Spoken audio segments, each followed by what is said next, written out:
नमस्कार साथियों। चर्चा के इस अंक में मैं हूं अंकुर पटेल। और साथियों, आज मैं डिस्कस करने जा रहा हूं बांग्लादेश की स्थिति पे। आपने बीते दिनों बीते हफ्ते न्यूज़ चैनलों पे, अखबारों में या सोशल मीडिया के माध्यम से सुना है या देखा है कि बांग्लादेश में वर्तमान स्थिति क्या हो रही है। दूसरी ओर चर्चा होती है कि हमारे देश में संविधान बचाओ वाला एक गैंग एक्टिव रहता है।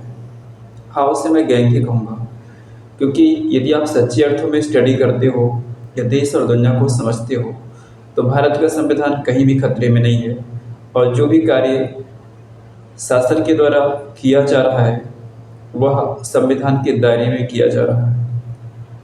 लेकिन संविधान बचाओ के नाम पर जो लोग संविधान में, जो संसद भवन में संविधान के पन्ने या तख्तियाँ लेकर के पहुँचे थे, आज उनका दोहरा चरित्र हम सब ने देखा है। साथियों, पिछले 2 हफ्ते से बांग्लादेश में जिस प्रकार से नरसंहार वहाँ के अल्पसंख्यक वर्ग के साथ किया जा रहा है, इन लोगों के मुंह से एक शब्द भी नहीं निकला। साथियों, जो लोग जातिगत जनगणना की बात करते हैं, जो आपको जातिगत सिक्योरिटी और जातिगत प्रतिनिधित्व देने का भरोसा देते हैं, आपके मृत्यु पे, आपके साथ हुए अन्याय पे एक साथ भी नहीं आएंगे, कभी नहीं आएंगे। और ना ही कभी इनका इतिहास रहा जिस पर कभी आए हैं। साथियों, बांग्लादेश का हिंदू वर्ग और ना ही हिंदू, जो भी वहाँ के अल्पसंख्यक समाज हैं, जिस दौर से गुजर रहे हैं उसकी कल्पना कर पाना भी हमारे लिए दुखद है।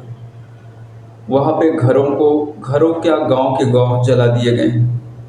देखा होगा कि वीडियो जला के और कैसे घरों को जला करके और कैसे जश्न मना रहे हैं, वीडियो बना रहे हैं लोग। घरों में महिलाएं सुरक्षित नहीं हैं, उन्हें निर्वस्त्र होकर के घरों से निकाला जा रहा है। अपनी लाज और अपनी इज्जत की रक्षा के लिए वह दरवाजों में घर के सामान ला के टिका रही हैं। दुखदायी घटना है। इस घटना का मैं पूरी तरह से उल्लेख करूं, यह मेरे लिए शब्दावली का चयन करना भी मुश्किल होगा। आप सब समझ सकते हैं कि जो पॉलिटिकल क्राइसिस हुआ है वहाँ पर किसी विशेष मुद्दे के लिए नहीं हुआ है। ये क्राइसिस एक सोची समझी राजनीति है और एक खास तबके के लोगों को उस मुद्दे से जोड़ करके उन्हें रोड पे लाना इनका एक मास्टरमाइंड है। जब भी किसी भी देश में या किसी भी डेमोक्रेटिक कंट्री पे तख्ता पलट करनी होती है तो जो बाह्य तंत्र होता है वह आंतरिक शक्ति को ही, आंतरिक लोगों को ही उसका माध्यम बनाता है। ये जीता जाता एग्जाम्पल है। भारत और पाकिस्तान के मसले पर हम में से बहुत सारे लोग नहीं थे उस समय, लेकिन जो लोग थे वह भी कम गुनाहगार नहीं थे। देश के पहले प्रधानमंत्री ने अपने जीत के आधार पर इस देश का विभाजन स्वीकार किया था। वहाँ पर नरसंहार, लूटमार होता रहा, वहाँ से हिंदुओं को प्रस्थापित किया गया। यह सब देख करके भी वह प्रधानमंत्री इतना निर्लज्ज था कि वह एक शब्द भी वहाँ के हिंदुओं की स्थिति के बारे में नहीं बोला। उसकी डिमांड पूरी हो गई और 17 साल तक अपना और अपने परिवार के साथ 70 साल तक उसने राज करने का जो नींव रचा था वो तो कर चुका था। लेकिन आज हमें और आपको फिर से एक बार बरगलाया जा रहा है। साथ ही आपके सच्चे हित ऐसे होते तो आज बांग्लादेश में जो घटना हुई है उसके विषय में बोलते। ये तो जीता ज़्यादा उदाहरण है। साथियों, स्थिति ये वहाँ हुई है, कोई गारंटी नहीं इस बात की कि यहाँ पे नहीं होगी। साथियों, भारत में भी एक इस्लामिक कट्टरवाद जो है वह तेज़ी से उग्र हो रहा है, तेज़ी से अपने विस्तार की ओर बढ़ रहा है। और हमें और आपको जाति के नाम पे, धर्म के आड़ पे हमें बांटने का, बरगलाने का, हमें जो कुंठित प्रयास किया जा रहा है। बाकी मुझे कुछ लोगों को मेरी इन बातों से एतराज़गी होगी, लेकिन सच यही है साथियों। आप अपने आप को कितना सेकुलर मानोगे, लेकिन जब ये उग्र जो इस्लामिक कट्टरपंथ आप पर हावी होगा तो आपके घरों में बहन बेटियों को और आपको भी कभी नहीं छोड़ेगा।